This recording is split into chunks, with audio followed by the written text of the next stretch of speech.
All right, guys. So you have chosen your topics for your Great Trials Research Report. Your task now is to take notes, to find your sources and then take notes. So there's a couple things I want to remind you of.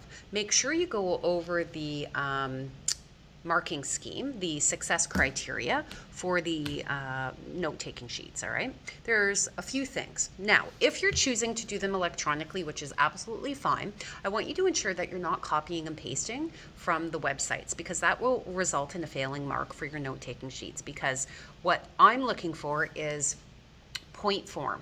So, for instance, if the fact was when O.J. Simpson entered the building, he had a gun and was looking for Nicole Brown Simpson.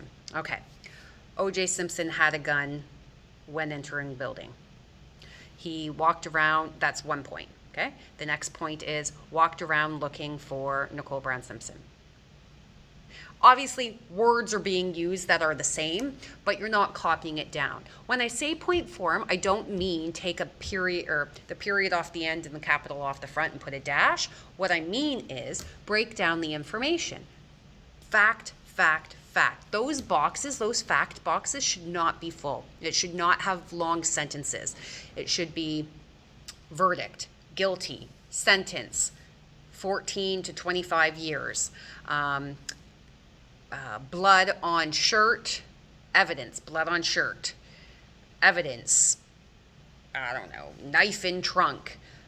You are not going to put, the police found the knife in his trunk. This was used as evidence against him. You would put evidence, knife in trunk.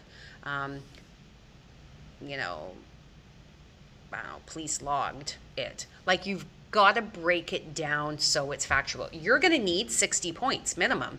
And you might be like, that's so much.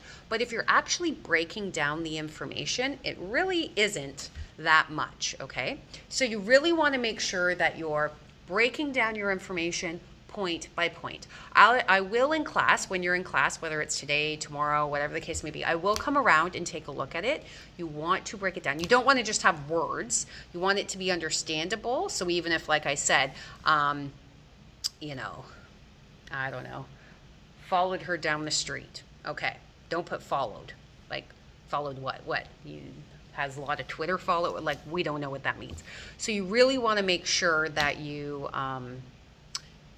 break it down, put it in your own words, one fact per box, number your sources. So you need a minimum of 4 sources. You need 60 facts in total. Keeping in mind, if you get 45 facts on the crime, you're going to need more than 60 facts, because there's going to be more on the trial and the aftermath than 15 facts, right?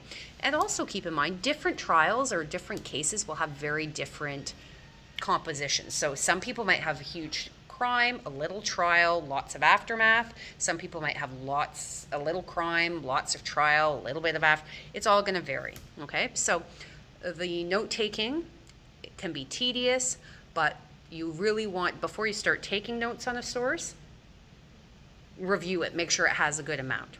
As I mentioned, you don't need to fill out all the information in the top of the reference page, but have the URL, the title, whatever, number it, and have an ongoing